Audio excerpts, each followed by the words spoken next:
Les appels pour une campagne apaisée fusent de partout dans notre pays. Le dernier émane de l'association nigérienne pour la défense des droits de l'homme ANDDH. Plus de précisions dans ce journal. Les scolaires nigériens étaient ce matin au cimetière musulman de Yantala pour une fatia pour le repos de l'âme de 3 étudiants tués le 9 février 1990. Précision également dans cette édition. Mesdames, Messieurs, bonsoir. Bienvenue à cette grande édition d'information sur la télévision Labari. L'Association nigérienne pour la défense des droits de l'homme, ANDDH, se prononce relativement à la campagne électorale en cours au Niger.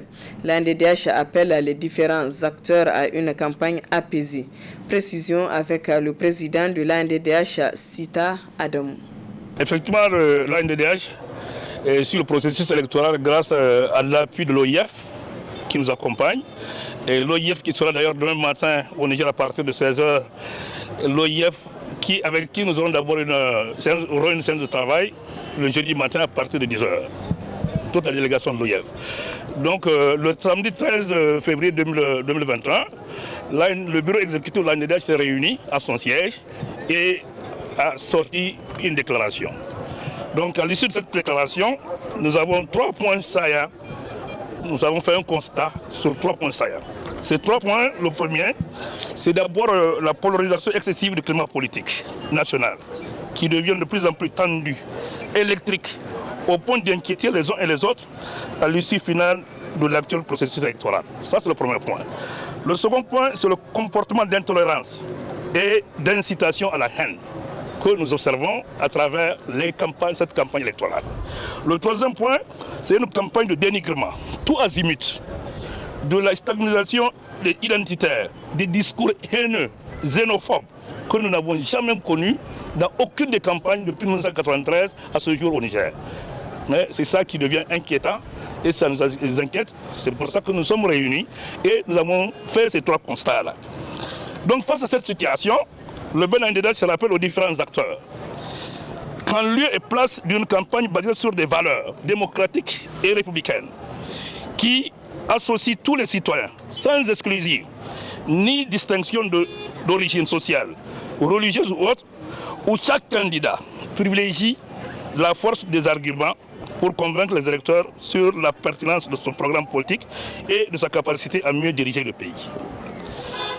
Malheureusement, nous assistons à des dérives langagières qui n'honorent ni la classe politique nigérienne dans son ensemble, ni la démocratie nigérienne, pour laquelle nous nous sommes battus depuis 1993.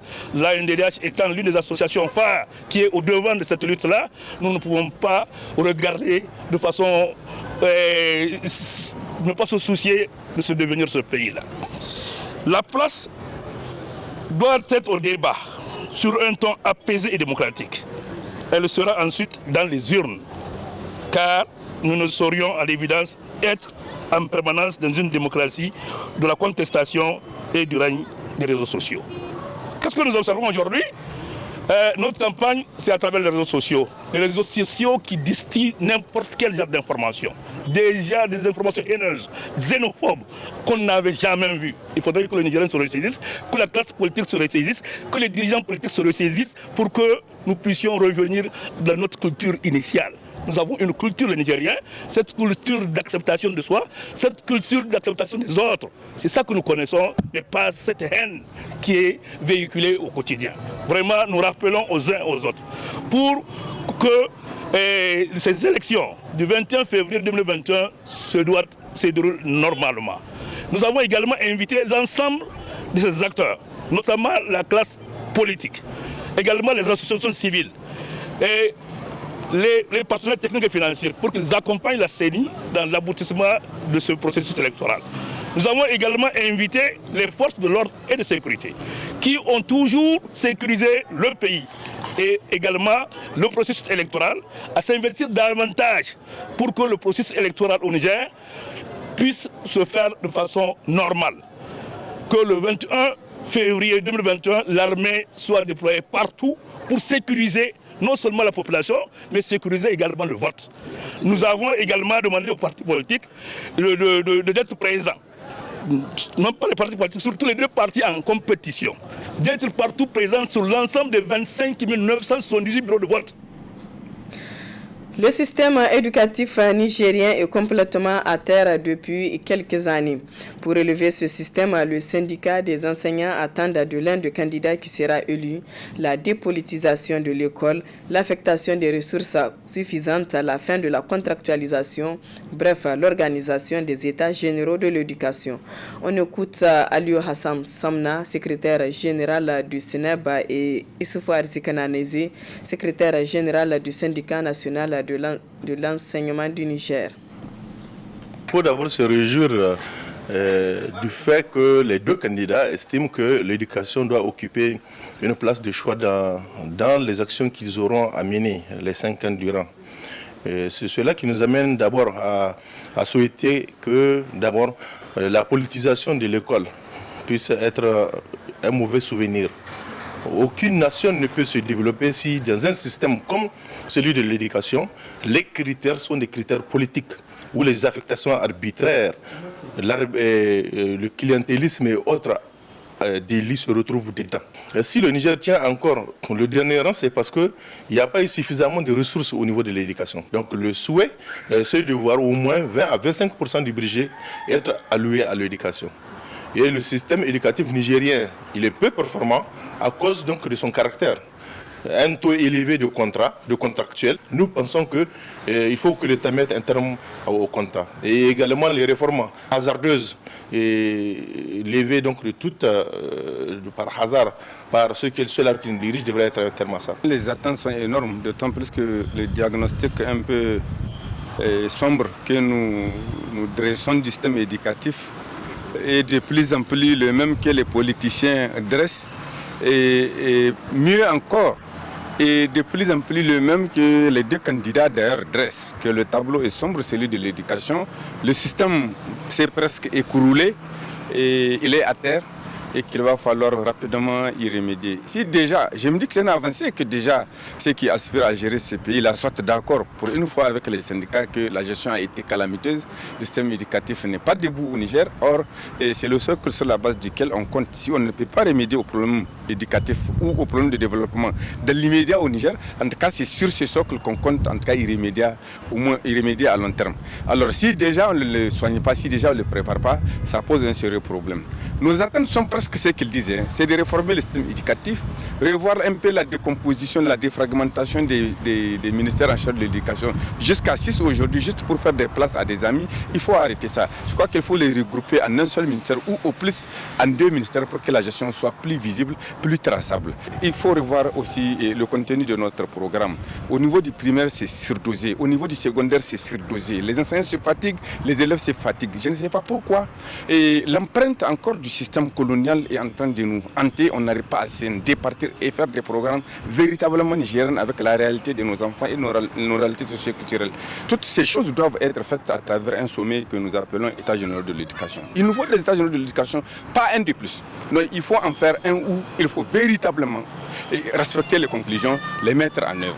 L'autre aspect, c'est la question de la gestion du personnel enseignant. Elle a été aussi calamiteuse, elle a été trop tendue. L'administration est devenue une administration de terreur vis-à-vis de l'enseignant. Allez-y dans les écoles, demandez à un enseignant de vous donner l'interview. Il ne peut pas. Parce que tout de suite, ce qui est censé être l'outil de gestion du personnel est devenu un outil, une arme de service, une arme d'exaction vis-à-vis des enseignants, l'affectation. De que vous parlez, c'est des affectations. Hors de votre foyer, loin de votre famille, loin de vos centres de traitement. Nous avons des malades chroniques qui ont été éloignés de leur centre de traitement en dépit de recommandations. Je crois que l'affectation n'a pas été créée que pour gérer de manière scientifique et rationnelle les personnels. Mais aujourd'hui, l'administration scolaire a perverti ça et en a fait une arme. Ou pour récompenser les militaires et les amis, ou pour sanctionner ceux qui ne sont pas d'accord avec vous. 6 mois après l'attaque de Kouré où les humanitaires de l'ONG Acted ont été tués, la psychose reste toujours dans la zone. Donc les défis sécuritaires sont grands pour le nouveau président de la République du Niger qui sera élu au terme de l'élection du 21 février prochain. Le reportage. Le pavillon d'accueil est toujours là, ouvert, mais il n'abrite plus que les palabres infinies des guides désœuvrés. Plus d'un visiteur ne vient aujourd'hui jusqu'à Kouré voir les dernières girafes d'Afrique de l'Ouest dans leur réserve. L'activité touristique a cessé brutalement en août dernier, après une attaque terroriste. Le 9 août, dans cette zone jugée sûre, des hommes à moto ont tiré sur un 4x4, tuant 6 humanitaires français, leur guide et leur chauffeur nigérien. Les touristes ne viennent plus. Les autorités ont décidé que les touristes peuvent venir avec une escorte armée, mais ils n'aiment pas ça. Husseini Idrissa est le président par intérim de l'association des guides depuis la mort du président en titre, Kadri Abdou, tué dans l'attaque. Il lance un appel aux candidats à la présidentielle pour qu'ils n'oublient pas le sort des employés de la réserve, désormais sans revenus. Et au-delà, c'est tout un écosystème qui est mis en danger par cette absence de visiteurs. Avec l'arrêt de la circulation de motos, les jeunes risquent de s'adonner à l'exploitation abusive du bois vert. Nulle part au Niger, on ne trouve ce genre de bourse. Et si ça disparaît, donc la girafe aussi va disparaître. Pour le moment, elles sont toujours là, les belles girafes de Kouré, impassibles, surplombant les buissons. Et Husseini Idrissa aime à les montrer. Le gouvernement a interdit toute circulation à moto, le véhicule des terroristes. Alors les guides les suivent encore à vélo, malgré la chaleur écrasante, en espérant le retour prochain de la sécurité et celui des touristes. C'est dans le cadre des activités commémoratives des événements du 9 février 1990 que l'Union des scolaires nigériens s'est rendue ce matin au cimetière musulman de Yantala à travers une marche de recueillement. Les scolaires nigériens dénoncent cet assassinat de 3 de leurs camarades tout en réclamant justice mais aussi prier pour le repos de leur âme. Reportage Hamza Sakou et Aboubakar Souley. Effectivement, nous sommes en train de commémorer avec grand succès les événements douloureux et tragiques du 9 février 1990. Il faut le rappeler que ces événements ayant intervenu dans un contexte de récession économique accrue, dans un contexte où les scolaires nigériens voulaient revendiquer leurs droits, dans un contexte effectivement où les scolaires nigériens réclamaient la reconnaissance juridique de l'USN, dans un aussi contexte où les scolaires nigériens voulaient rejeter en bloc le programme de l'éducation acte 3. Et c'est dans ce contexte-là que les scolaires nigériens étaient sortis le 9 février 1990 pour réclamer toutes ces revendications-là. Et ils ont été violemment réprimés pour tout simplement avoir réclamé leurs conditions de vie et d'études, la reconnaissance juridique de l'USN et le rejet en bloc du projet d'éducation à 3. Ce 31e anniversaire intervient cette année dans un contexte préélectoral. Le 21 février 2021, la population nigérienne ira aux urnes afin de déterminer avec toute liberté et en toute démocratie les dirigeants qui vont diriger ce pays pendant les 5 années à venir. Et c'est une occasion pour le peuple nigérien, n'est-ce pas, d'exprimer tout son amour pour ce pays, mieux son sens de patriotisme et son engagement pour l'intérêt supérieur de notre pays. Nous avons toujours espoir qu'il y aura justice parce que notre organisation, il faut le rappeler, a été dirigée par des anciens cadres qui sont actuellement dans le gouvernement, qui sont au plus haut sommet de l'État et qui sont aujourd'hui responsables de la justice nigérienne. Donc nous sommes en train, pour la 31e fois, en train de réclamer justice. Et nous estimons que justice va être faite. Depuis sa création en 1960, l'Union des scolaires nigériens USN a mené plusieurs luttes. Comment a évolué la pratique syndicale de ce mouvement dans le temps? Élément de réponse avec Moussa Tchangari, président de l'association de Alternative Espace Citoyen dans cet élément du studio Kalangou.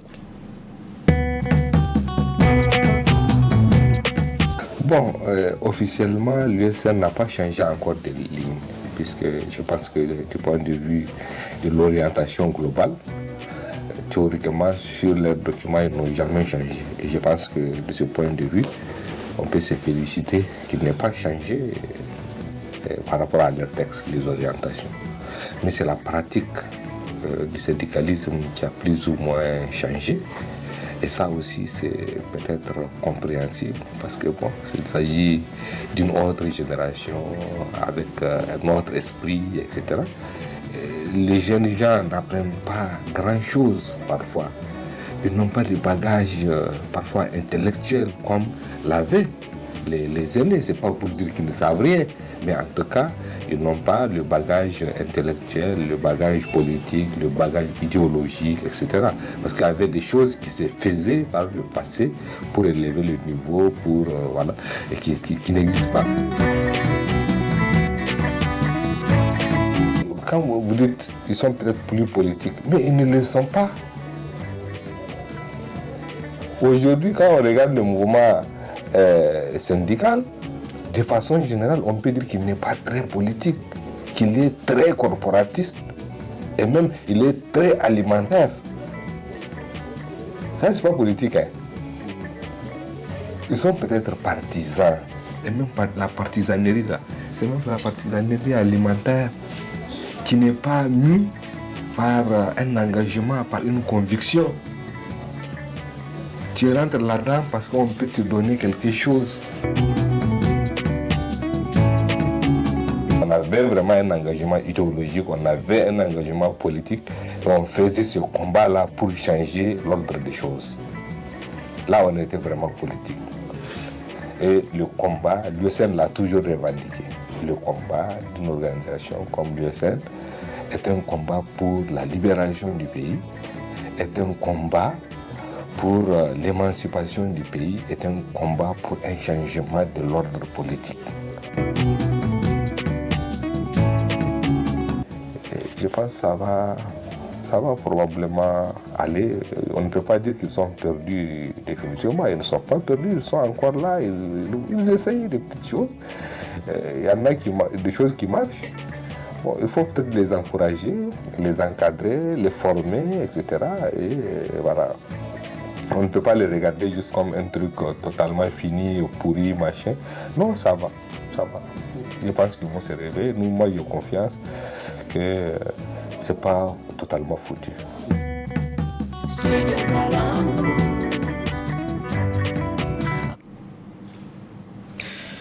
Chips à la viande à 100% made in Niger est désormais disponible. C'est l'initiative des jeunes Nigériens qui ont décidé de valoriser le cliché à travers la production de clichés chips.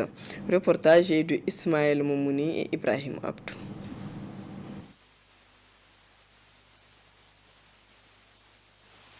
Pur régal. Le cliché chips est de la viande boucanée faite à base de la viande de bœuf. Pour arriver à ce produit, la viande va subir plusieurs processus. D'abord, elle est découpée, puis séchée, ensuite grillée, puis coupée en petits morceaux, avant d'être emballée dans un sachet à l'effigie de la couleur du drapeau du Niger. La qualité de la viande, les conditions d'hygiène et le goût différencient cliché chips des autres. C'est appelé chips, c'est parce que dans un premier temps, c'est découpé en morceaux. Deuxième temps, il y a l'hygiène aussi, qu'on insiste là-dessus pour que ça soit vraiment bien fait. Donc, il y a une différence qui est là au niveau des autres chips. Ça, vraiment, c'est des trucs bien travaillés par rapport surtout aux ingrédients. Aux ingrédients, c'est moi-même qui pars au marché, faire au marché, mettre tous les ingrédients possibles pour que ça donne un goût par rapport à le client. Donc, le chips est fabriqué en 2 genres. Donc, il y a le chips salé, il y a le pimenté. Il y a des épices, les autres ne veulent pas mettre parce qu'il y a l'arôme dedans. Donc, nous, comme on a enlevé l'arôme, on est obligé de remplacer l'arôme par des épices qui peuvent donner au moins goût pour le client. Un troisième aspect qu'on va ajouter dans le chips, il y a le gingembre aussi. Donc maintenant, actuellement, il y a deux sortes de chips. Il y a le salé, il y a le piquant. Donc maintenant, c'est à la personne à sa guise de... Ça dépend de... Il y a des gens qui aiment le piquant, il y a des gens qui aiment le salé. Ce produit est l'initiative de ces jeunes Nigériens qui ont décidé de contribuer à la valorisation de nos mets, notamment le kilichi. C'est une fierté nigérienne, le kilichi. Et en tant que jeune, on n'a pas les moyens d'investir dans du grand business. Et le kilichi nous représente, donc du coup, on aime le kilichi, on est des fans du kilichi. Chaque fois quand je voyage, mes amis, ma famille me demandent « rapporte-nous du kilichi ». Donc du coup, on se dit « ben attends, au lieu de laisser les autres faire notre promotion, pourquoi nous-mêmes ne pas la faire ?» On s'est lancé dans le kilichi au fait, parce qu'on pense que ça va aider le Niger. On voudra booster l'entrepreneuriat des jeunes au Niger. Alors du coup, on lui a donné le nom Kili Chips, donc Kili Chips, qui veut dire Kilichi Chips, de par sa coupe, mais aussi le goût. Donc les gens n'ont pas à se fatiguer pour le découper avec la main, ils peuvent tout simplement prendre des petits morceaux. Et le goût est exceptionnel aussi. Le souhait serait au fait que le Kili Chips traverse toutes les frontières, que le Kili Chips représente le Niger partout dans le monde. Ça sera l'idéal pour nous. Maintenant, ce qu'on attend des jeunes, ce qu'on attend des autorités, c'est au moins de nous soutenir en achetant ce produit, en valorisant nos produits locaux. À Mondirkou, ce pur régal fond dans la bouche en le dégustant. Pour s'en procurer du kilichi chips, il suffit juste de vous rendre en face de la plaque Avocat, 6e quartier Riyad. Elles sont nombreuses, ces femmes qui vendent du riz dans le marché de Goteil pour subvenir à leurs besoins quotidiens. Ces femmes de Goteil décortiquent le riz produit localement avant de le mettre sur les marchés. Ces femmes mènent ces activités malgré leurs maigres ressources. Reportage à Balkissa Tahirou et Aboubakar Souley. Nous sommes ici à Goti, un département situé à 80 km de Niamey, une commune qui dispose d'un important marché hebdomadaire qui s'anime tous les lundis. Une des particularités de ce marché, la vente du riz produit localement et revendu par les femmes du terroir. Leurs efforts contribuent incontestablement au bien-être de la population. Cependant, malgré leurs efforts, ces braves femmes rencontrent des difficultés, notamment pour transformer le riz avant de le revendre. Des difficultés qui constituent un frein au développement de leur activité.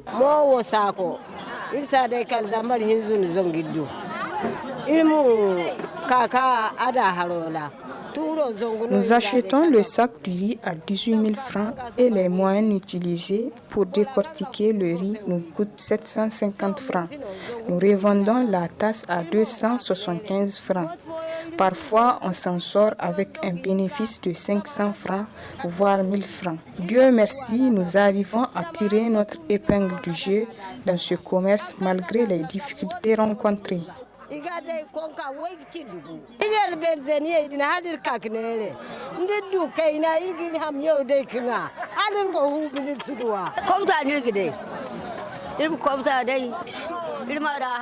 Après avoir décortiqué le riz, nous le revendons au marché. Le marché n'est pas florissant ces temps-ci car la clientèle est rare. La tasse du riz est vendue à 275 francs. Cette activité nous aide à subvenir à nos besoins quotidiens.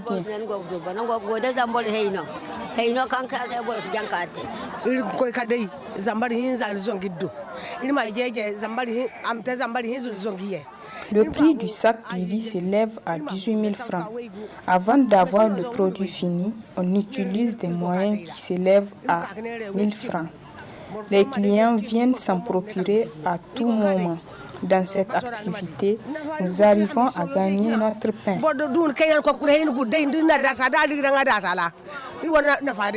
Ainsi, cette activité génère des ressources aux femmes de Goti pour subvenir à leurs besoins quotidiens. Ces dernières pourraient être mieux organisées pour développer davantage cette activité. Pour ce faire, les autorités et particulièrement les femmes leaders doivent aussi créer des conditions visant à améliorer le cadre du travail, ne serait-ce qu'à travers des projets et autres programmes de développement. Voilà, mesdames, messieurs, ici pour enfin ce journal. Merci à vous de l'avoir suivi.